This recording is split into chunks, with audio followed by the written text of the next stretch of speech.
जय हिंद। मैं Veer Bahadur Singh, chairman united front of ex serviceman. Jantar Mantar पर बैठे कुछ शरारती तत्व एमएसपी के बारे में भ्रांतियां फैला रहे हैं, मिस इन्फॉर्मेशन दे रहे हैं। शायद उनको जानकारी नहीं है या जानबूझ के ऐसा कर रहे हैं, वो बेहतर जानते हैं। पहले मैं क्लैरिफाई कर दूं कि voice of ex serviceman society ही केवल और केवल संगठन के तौर पे एमएसपी की केस दिल्ली हाई कोर्ट में लड़ रही है, जो फाइनल बहस है, बहुत क्रूशियल स्टेज में है और 31 को हियरिंग है। 2 एयरमैनों ने अपनी आवेदन को हमारे साथ अटैच कराया है। उसके पीछे एक सरकारी वकील है। आप इसके पीछे जो मोटिव आप समझ सकते हैं। दूसरे मैं बता दूं कि कुछ लोग इसको रिस्क पे बोलते हैं, कुछ लोग कुछ बोलते हैं। सही तरह से इसका जो परिभाषा या जो चीज़ है 6 पे कमीशन 7 पे कमीशन रिपोर्ट में नहीं है। हर लोग स्पेशलिस्ट बने हुए हैं और तरह तरह की अफवाहें फैला रहे हैं। तो मैं क्लियर कर दूं कि एमएसपी है क्या। देखिए, एमएसपी 6 पे 7 6 सीपीसी के दौरान आया था और जो परिभाषा दिया हुआ था, the specific problem face by defence force personal that is army, navy and air force on account of rigorous of military life are however proposed to be compensated by an additional element of pay term military service पे। ये कठोर life है सेना की, उसके एवज में compensation है, जिसको मिलिट्री सर्विस पे का नाम दिया गया है। 7 पे कमीशन ने भी यही कहा है आगे जाके कि द मिलिट्री सर्विस पे ये compensation for various intangible aspects link to the special condition of service. अब स्पेशल कंडीशन ऑफ सर्विस क्या है, उस पर जो उससे जुड़े प्रत्यक्ष अप्रत्यक्ष पहलू हैं उसका डिफाइन किया हुआ आगे। वो है restriction of fundamental rights, separation from home and family, turbulence, effect of continuous exposure to hazardous situation, isolation and deprivation, threat to life, hour work, leave, individual right, stress at work, support to personal and family, career prospective, job security, the shorten span of employment, degree of autonomy, do affect service defence service personnel, adventure in travel.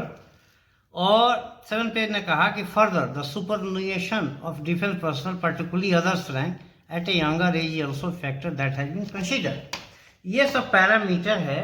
ये parameter में आगे भी यही इन्होंने कहा है कि military service पे स्टेटस डिसाइड नहीं करेगा, स्टेटस आपका ग्रेड पे से डिसाइड होगा। इट मीन्स ये रैंक आधारित नहीं होगा। आगे ये कहता है कि फील्ड में अफसर और जवान का डिफिकल्टी सेम है। आगे कहता है कि एमएनएस फाइटिंग ट्रूप्स नहीं है। ये तो हो गया पैरामीटर। ये पैरामीटर ये कहता है, ये इंडिकेट नहीं करता है बल्कि कहता है कि एमएसपी इक्वल होना चाहिए। अब इस पैरामीटर के बरखिलाफ या कंट्री टू जो एक्सप्लेनेशन दिए हुए हैं, जो पैरामीटर फिक्स किए हुए हैं पे कमीशन द्वारा, उसके खिलाफ जाते हुए, अपने ही पैरामीटर के खिलाफ जाते हुए, इन्होंने अफसर के लिए 6 पे कमीशन में 6000 रिकमेंड किया। अब 6000 का आंकड़ा कहाँ से लाया, अमाउंट कहाँ से लाया, ये कोई उसमें स्पष्टीकरण नहीं है, स्पष्ट नहीं किया गया है। आर्बिट्रेटरी बोला 6000 अफसर्स को हम देंगे। चलो, आपको अफसर को 6000 कर दिया, तो सेम चीज जो आपने पैरामीटर का निर्धारण किया है उसके अनुसार सभी कमिटेंट रैंक को वही देना चाहिए था। लेकिन उन्होंने क्या किया, कह रहे हैं कि जो एमएनएस का है, चूंकि फाइटिंग ट्रूप्स नहीं है तो ये लो होना चाहिए। रीजनेबली कितना लो होना चाहिए, रीजनेबल कितना होगा भाई, ये कम्पिटेंट रैंक से ज़्यादा तो होगा नहीं।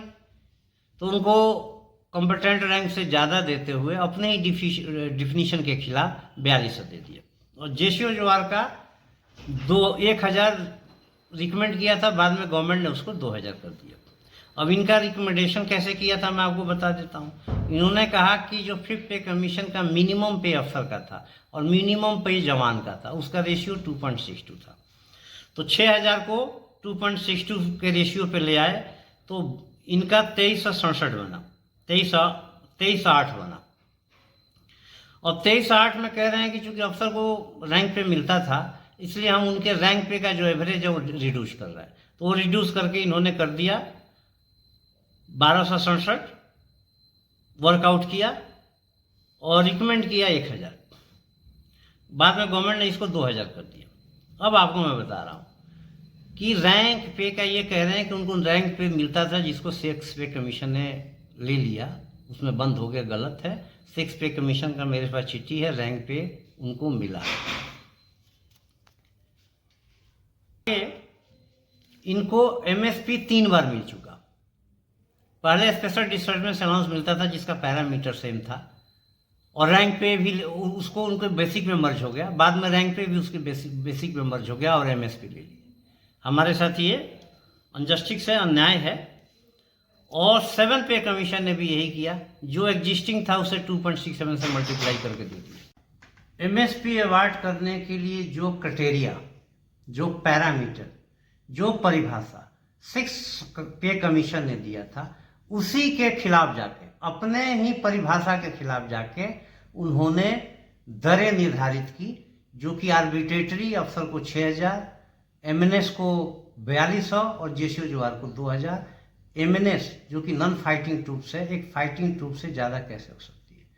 हमारी जो कोर्ट, हमने इसका रिप्रेजेंटेशन दिया, प्रत्यावेदन दिया है, भारत सरकार को दिया था। मुझे सेना से 2014 में जवाब भी आया था कि हम आपकी रिकमेंडेशन को 7 पे कमीशन में शामिल करेंगे। शामिल नहीं किया। 7 पे कमीशन को हमने रिप्रेजेंटेशन दिया, उन्होंने उसको कंसीडर नहीं किया। फिर हम लोग कोर्ट में गए, जिस पे अभी फाइनल बहस चल रही है, बहुत कुर्सियल स्टेज पे है। अपनी केस की मजबूती के लिए हमने एमएनएस के संबंध में कुछ आरटीआई मांगी है कि क्या ये बेसिक मिलिट्री ट्रेनिंग करती है, जवाब आया नहीं आया। क्या इनको हथियार ऑथराइज्ड है, बोला जवाब नहीं आया। क्या ये आर्मी एक्ट के दायरे में है, जवाब आया नहीं। 2 सेक्शन को छोड़ के आर्मी एक्ट के दायरे में नहीं। क्या ये फील्ड हॉस्पिटल में पोस्टेड होते हैं, जवाब आया नहीं आया। क्या ये बीपीटी पीपीटी पीरियडिकली करते हैं जैसे अन्य सैनिक करते हैं, जवाब आया नहीं। उसी तरह हमने नेवी से पूछा था कि क्या ये पनडुब्बियों में, जहाज़ों में इनकी ड्यूटी लगती है, बोला नहीं लगती। मैंने कहा वहाँ जवानों का लुक आफ्टर कौन करता है हेल्थ केयर के संबंध में, बोला नर्सिंग असिस्टेंट करते हैं। और जहाँ बड़ा शिप है वहाँ मेडिकल अफसर और नर्सिंग असिस्टेंट दोनों करते हैं। तो ये सब चीज़ें हमारी केस को मजबूती देने के लिए है। और हम लोग और भी बहुत सारे दस्तावेज शामिल किए हैं, बहुत सारे एफिडेविट शामिल कर रहे हैं, पैरिटी के ऊपर कर रहे हैं, सब चीज़ों के ऊपर हम लोग ठोस दस्तावेज दे रहे हैं, एफिडेविट फाइल कर रहे हैं।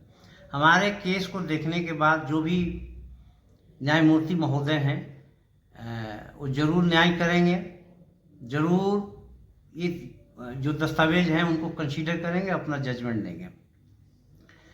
अब क्या है कि हम लोग एमएसपी के केसेस में लगे हुए हैं, हमारा 4-5 दिन खराब होगा।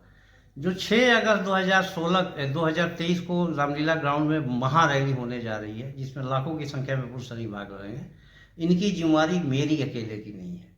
इनकी जिम्मेवारी कुछ संगठनों की नहीं है जो यूनाइटेड फ्रंट से जुड़े हुए हैं। इसकी जिम्मेवारी भारत में मौजूद समस्त संगठनों की है। भारत में मौजूद 30 लाख वीर नारियां, पूर्व सैनिक, उनके परिवार के सदस्यों के हाथों में है। कृपया आप इसको अपना आंदोलन समझ के, क्योंकि जब तक आप खड़े नहीं होंगे, आप उठ खड़े नहीं होंगे, आप अपनी क्षमता, अपना संख्या बल रामलीला ग्राउंड में उपस्थित होकर नहीं दर्शाएंगे, तब तक जो प्रशासन में बैठे हुए हैं वो आपकी मांगों को वो महत्व नहीं देंगे। क्योंकि ये लोकतंत्र है, संख्या बल तय करती है, बहुत चीजें संख्या बल से तय होता है। इसलिए इसमें कंजूसी ना करिएगा। किसी सुविधा या डिमांड, हम लोग उतनी क्षमता नहीं है कि आपको सुविधाएं प्रोवाइड कर सके। इसलिए अपना आंदोलन समझ के सीधे रामलीला ग्राउंड में पहुंचिए और समस्त समस्याओं का निराकरण कराइए। जय हिंद, जय भारत।